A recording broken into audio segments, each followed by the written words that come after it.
নমস্কাৰ বন্ধুসকল, আজি ভিডিঅ'টো মই ফৰ্ম ফিলআপৰ প্ৰচেছৰ পৰা আদি কৰি আপোনাক নটিফিকেশ্যনৰ ৰিকুৱাৰমেণ্টখিনি কথা কৈ দিছোঁ।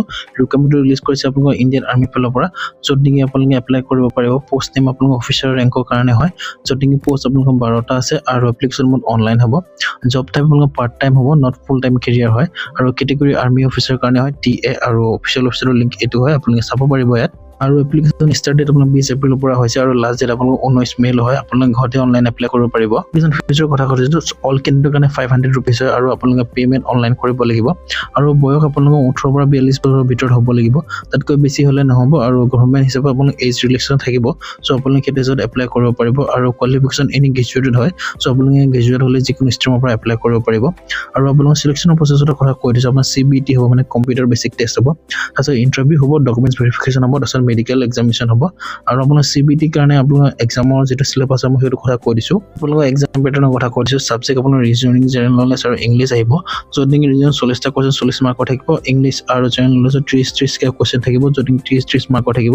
আৰু টাইম আপোনালোকৰ 1 ঘণ্টা দিব। আৰু আপোনাৰ ট্ৰেইনিং পিৰিয়ডৰ কথা কৈ দিছোঁ। প্ৰি কমিশ্যন ট্ৰেইনিঙৰ কাৰণে 6 মান্থ হ'ব আৰু পষ্ট কমিশ্যন লেভেলৰ কাৰণে 21 দিন লিভ, মানে 21 দিন দিব। বছৰত ছুটি আপোনাৰ 21 দিন পাব আৰু এনুৱেল ট্ৰেইনিং 2 মাহৰ কাৰণে হ'ব। আৰু আপোনালোকৰ দৰমহাৰ কথা কৈ দিছোঁ। দৰমহা আপোনালোকে যেতিয়া লেফটেনেণ্ট পজিশ্যনত থাকিব, তেতিয়া 10 লেভেল হিচাপত 56,100 to 1,77,500 ৰুপিজ পাব। কেপ্টেইন আৰু মেজৰ হৈছেলৈকে আপোনাৰ দৰমহা 2,07,200 টকালৈ পাব। চ' আপোনালোকে এপ্লাই কৰিব পাৰিব, বহুত ভাল চাকৰি হয়। চ' আপোনালোকে এইটো এপ্লাই কৰিবৰ কাৰণে তললৈ আহিব, য'ত নেকি অফিচিয়েলৰ লিংক এটা দিয়া আছে, ইয়াত আছে, য'ত নেকি মই এইটো ভিডিঅ'ত আপোনালোকে এপ্লাই কেনেকৈ কৰিবলৈ দেখুৱাই দিম। চ' এপ্লাই কৰিবলৈ আপুনি চিম্পলি এপ্লাই হেয়াৰৰ যিটো অপশ্যন আছে তাত ক্লিক কৰি দিব। মই এই লিংকটো ডিছক্ৰিপশ্যনত দি দিম। এপ্লাই অনলাইন ক্লিক কৰাৰ পিছত আপোনালোকে এনেকুৱা এটা ইণ্টাৰফেচ পাব, য'ত নেকি আপোনালোকে ডাইৰেক্ট লিংকটো দিয়া যাব। চ' তাত আপোনালোকে এপ্লাই কৰিব পাৰিব। আৰু এপ্লাই কৰোঁতে আপোনালোকৰ ক্লাছ 10, 12 আৰু ডিগ্ৰী চাৰ্টিফিকেট লাগিব, তাৰপিছত ফটো আৰু ছিগনেচাৰ লাগিব, সেইকেইটা আপোনালোকে আপলোড কৰিব লাগিব। আৰু আপলোড কৰিব কৰাৰ আগতে আপোনালোকে ৰেজিষ্ট্ৰেশ্যন কৰিব লাগিব। ৰেজিষ্ট্ৰেশ্যন কৰিবৰ কাৰণে ক্লিক হেয়াৰত ক্লিক কৰিব লাগিব। আৰু অলৰেডি যদি ৰেজিষ্টাৰ আছে আপোনাৰ লগইন, মানে এইটোত ক্লিক হেয়াৰত ক্লিক কৰি আপুনি লগইন কৰিব পাৰিব। চিম্পলি মই এতিয়া আপোনাক ক্লিক হেয়াৰত ক্লিক কৰি দিছোঁ। ক্লিক হেয়াৰত ক্লিক কৰাৰ পিছত আপোনাৰ গোটেইখিনি নটিফিকেশ্যন আহি যাব, মানে অকণমান টাইম লোডিং ল'ব। যদি আপোনালোকৰ ইণ্টাৰনেট ভাল থাকে তো আহি যাব। চ' আপোনালোকে ইয়াতে এপ্লাই কৰিব পাৰিব। পোষ্ট নেমটো আপোনালোকে অলৰেডি দেখিছে যে লেফটেনেণ্টৰ কাৰণে হয় আৰু কেণ্ডিডেটৰ নেম দিব লাগিব এইখিনিত। তাৰপিছত আপোনালোকৰ মোবাইল নম্বৰ দিব লাগিব, কনফাৰ্ম মোবাইল নম্বৰ, যদি অল্টাৰনেটিভ মোবাইল নম্বৰ আছে দিব, আৰু ইমেইল এড্ৰেছ আৰু কনফাৰ্ম ইমেইল এড্ৰেছ দিব লাগিব। তাৰপিছত আপোনালোকে চিম্পলি জেনেৰেট OTPত ক্লিক কৰি দিব। তাৰপিছত আপোনালোকে এগ্ৰীত ক্লিক কৰি কিনে কেপচাৰটো ফিল আপ কৰি দিব। কেপচাৰটো ফিল আপ কৰি আমাৰ ৰিভেৰিফাইড ক্লিক কৰি দিব। জেনেৰেট OTPত ক্লিক কৰাৰ পিছত আপোনাৰ কেপচাৰ অথেণ্টিকেশ্যন আহিব, য'ত নেকি আপোনাৰ কেপচাৰটো বহাই কিনে ছাবমিটত ক্লিক কৰি দিব। ছাবমিটত ক্লিক কৰি দিয়াৰ পিছত আপোনালোকৰ কাইণ্ডলি ইউজ OTP বুলি মোবাইলত আহি যাব। চ' আপোনালোকে অ'কে ক্লিক কৰি দিব। অ'কে ক্লিক কৰাৰ পিছত আপোনাৰ যিটো নেকি ইমেইলত OTP কৈছে, আপোনালোকে সেইটো ইমেইলত OTPটো বহাই কিনে ভেলিড OTPত ক্লিক কৰি দিব। তাৰপিছত এগ্ৰীত ক্লিক কৰি দিব। তাৰপিছত আকৌ ৰিভেৰিফাই কেপচাৰটো ফিল আপ কৰি কিনে আপুনি ছাবমিট কৰিব পাৰিব। মই দেখুৱাই দিছোঁ আপোনালোকক। OTPটো বহাই লোৱাৰ পিছত আপোনাৰ ভেলিড OTPত ক্লিক কৰি দিব। OTP ছাকচেছফুলি আহি যাব। তাৰপিছত আপোনালোকে কেপচাৰটো ফিল আপ কৰি দিব। কেপচাৰটো ফিল আপ কৰাৰ পিছত আপোনালোকে ৰিভেৰিফাইড ক্লিক কৰি দিব। ৰিভেৰিফাইড ক্লিক কৰাৰ পিছত আপোনালোকে এনেকুৱা এটা ইণ্টাৰফেচ আহিব, য'ত নেকি আপোনালোকে verification for mobile number, email address বুলি সকলো থাকিব। চিম্পলি আপোনাৰ ৰাইট চাইডে থকা বক্স কেইটাত ক্লিক কৰি দিব। ক্লিক কৰি কিনে আপোনালোকে চিম্পলি ছাবমিটত ক্লিক কৰি দিব। ছাবমিটত ক্লিক কৰাৰ পিছত আপোনালোকে চাই ল'ব, যদি কিবা মানে প্ৰাইভেচি নটিফিকেশ্যন আহে, ত' আপোনালোকে এগ্ৰীত ক্লিক কৰি দিব। এগ্ৰীত ক্লিক কৰাৰ পিছত আপোনালোকে অ'কেত ক্লিক কৰি দিব।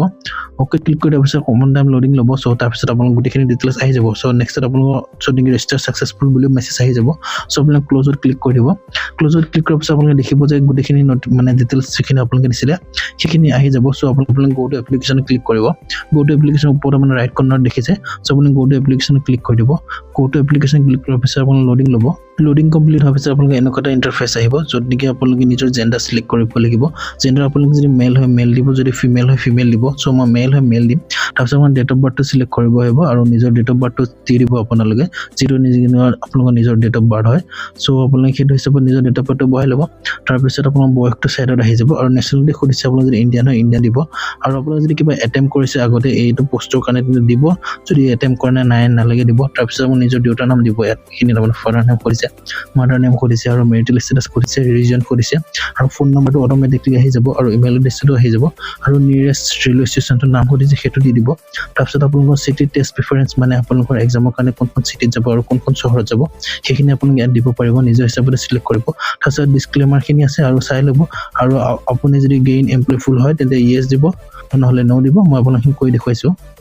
টেষ্ট প্ৰিফাৰেন্সৰ কাৰণে আপোনালোকে নিজৰ ষ্টেট চুজ কৰিব যদি মই অসমৰ হয় কাৰণে মই অসমত সিলেক্ট কৰিছো আৰু আপোনাৰ সিটি গুৱাহাটী সিলেক্ট কৰিছো আৰু অসমত এটাই চেণ্টাৰ আছে গুৱাহাটী সো মই বেলেগ ষ্টেট চুজ কৰিব লগা হৈছে অৰুণাচল প্ৰদেশ মেঘালয় ৱেষ্ট বেংগল সো আপোনালোকে সিটি বিলাক চাই ল'ব আপোনালোকে নিজৰ হিচাপত নিজৰ ওচৰত যোনটো হেটো চুজ কৰিব তাৰপিছত আপুনি গেইনফুল এমপ্লয় হয় নে নহয় যদি হয় ইয়েস দিব যদি নহয় নো দিব কাৰণ আপোনালোকে এটো হয় দিব লাগিব ইয়েস তেহে আপোনালোকে এপ্লাই কৰিব পাৰিব আৰু সেলফ এমপ্লয় দিছো মই কাৰণ মই এটা কন্টেন্ট ক্ৰিয়েটৰ হয় সো মই নিজৰ কন্টেন্ট ক্ৰিয়েটৰ বুলি লিখি দিছো আৰু এড্ৰেছ অফ ডিপাৰ্টমেন্ট ইউটিউব বুলি লিখি দিছো আৰু যদি আপোনালোকে যদি একো নকৰে তেনে সেলফ এমপ্লয় দি কিনে নিজে ডিউটিৰে যি কৰে হেতু লিখিব পাৰিব তাৰপিছত সেভ এণ্ড নেক্সটত ক্লিক কৰিব সেভ এণ্ড নেক্সটত ক্লিক কৰাৰ পিছত আপোনাৰ ডাটা সেভ সাকসেসফুলি বুলি আহিব সো সিম্পলি ওকে ক্লিক কৰি দিব ওকে ক্লিক কৰি দিয়াৰ পিছত আপোনালোকে নেক্সট লাইনত গুচি যাব য'ত নেকি আপোনালোকে নিজৰ এড্ৰেছ খিনি দিব লাগিব আৰু এড্ৰেছ লাইন কি দিব লাগিব আপোনালোকে জানে আৰু যদি আপোনাৰ পাৰ্মানেন্ট এড্ৰেছ আৰু কৰস্পন্ডেন্স সেম হয় তেনে আপোনালোকে একো দিব নালাগে সেম এজ পাৰ্মানেন্ট এড্ৰেছ বুলি আপোনালোকে ইয়েস কৰি দিলে হ'ব মই এড্ৰেছ খিনি ফিল আপ কৰি লওঁ এতিয়া কৰিব সিম্পলি আপোনালোকে এড্ৰেছ লাইন 1ত নিজৰ গাঁওখনৰ নাম দিব তাৰপিছত পোষ্ট অফিচ দিব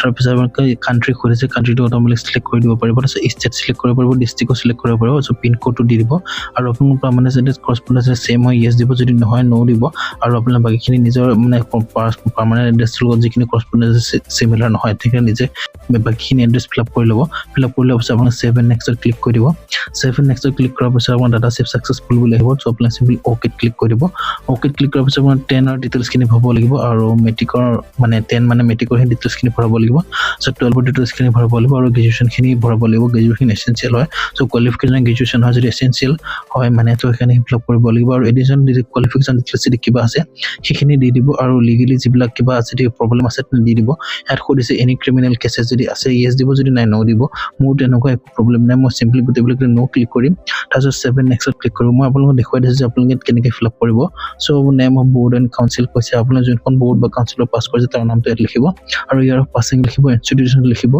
আৰু আপোনালোকে ইয়াত পাৰ্চেন্টেজ মানে টোটাল সিজিপি আৰু পাৰ্চেন্টেজ কৰিছে সো আপোনালোকে মাৰ্ক হিচাপে ৰাখিব পাৰ্চেন্টেজ হিচাপে তো আপোনালোকে টোটাল মাৰ্ক বুলি লিখিব পাৰিব তেনেকৈ আপুনি ক্লাছ 12 আৰু গ্ৰেজুৱেচন খিনি ভৰাই দিব ভৰাই লোৱাৰ পিছত আপোনালোকে সিম্পলি 7 নেক্সটত ক্লিক কৰি দিব মই ইয়াত গোটেইখিনি ডিটেইলছ ফিল আপ কৰি ললো সো সিম্পলি 7 নেক্সটত ক্লিক কৰি দিম 7 নেক্সটত ক্লিক কৰাৰ পিছত ওকে বুলি আহি যাব ডাটা সাকসেসফুলি সেভ বুলি সো ওকে ক্লিক কৰি দিব তাৰপিছত আপোনালোকে নিজৰ ডকুমেন্টছ বিলাক আপলোড দিব লাগিব ওকে ক্লিক কৰাৰ পিছত আপোনালোকে ডকুমেন্টছ আপলোড দিব লাগিব যদি কি ডকুমেন্টছ কেনেকৈ আপলোড দিব আপোনালোকে খিনি চাই ল'ব মই আপোনালোকক কৈ দিছো বা ফটো সিগনেচাৰ আৰু আপোনালোকৰ 10 12 ৰ ডিগ্ৰী সাৰ্টিফিকেট বা মাৰ্কশিট আপলোড দিব লাগিব তাৰপিছত আপোনাৰ তলৰ স্ক্ৰল কৰি চালে আপোনাৰ পেমেন্ট মোড অনলাইন থাকিব তাৰপিছত আই গনা গড মানে ডিক্লেয়াৰ গোটেইখিনি ডিক্লেৰেশ্যন গোটেইখিনি যিখিনি টিক বক্স আছে গোটেইখিনি টিক বক্স ক্লিক কৰি দিব তাৰপিছত আপোনালোকে জাষ্ট কেপচাৰটো ফিল আপ কৰি কিনে প্ৰিভিউত চাব পাৰিব যে কিবা ভুল থাকে শুদ্ধ কৰি ল'ব নহলে সাবমিটত ক্লিক কৰিব পাৰিব সো আপোনালোকে ডকুমেন্টছ খিনি কেনেকৈ আপলোড কৰিব য'ত নেকি আপোনালোকৰ ফটো আৰু সিগনেচাৰটো আপোনালোকৰ 100 ৰ পৰা মানে 1 200 KB হ'ব লাগিব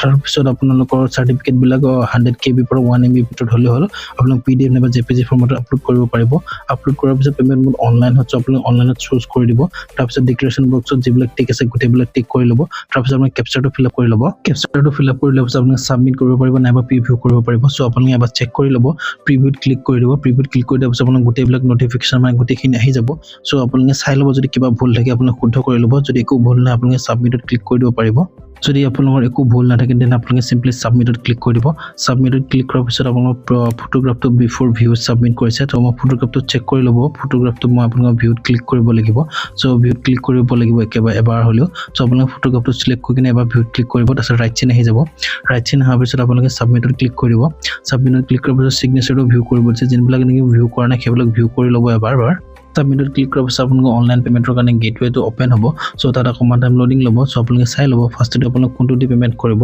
নেট বেংকিং কাৰণে চাৰ্জ এক্সট্ৰা বিলাক সো ইউপিআই কাৰণে চাৰ্জ 0 হৈছে আপোনালোকে সিম্পলি ইউপিআইত ক্লিক কৰি দিব ইউপিআইত ক্লিক কৰাৰ পিছত আপোনালোকৰ গোটেইখিনি ডিটেইলছ আহি যাব আপোনালোকে কেনেকৈ পেমেন্ট কৰিব লাগিব সো আপোনালোকে কিউআৰ কোড দি পেমেন্ট কৰিব লাগিব সো কনফাৰ্মত ক্লিক কৰি দিব কনফাৰ্মত ক্লিক কৰাৰ পিছত আপোনালোক গোটেইখিনি আহি যাব আপোনালোকৰ কিউআৰ কোডটো আহি যাব সো আপোনালোকে কিউআৰ কোডটো ফোন পে নাইবা গুগল পে দি স্কেন কৰি কিনে পেমেন্ট কৰিব পাৰিব পেমেন্ট কৰি খোৱাৰ পিছত আপোনালোকৰ এপ্লিকেশ্যনখন সাবমিট কমপ্লিটলি হৈ যাব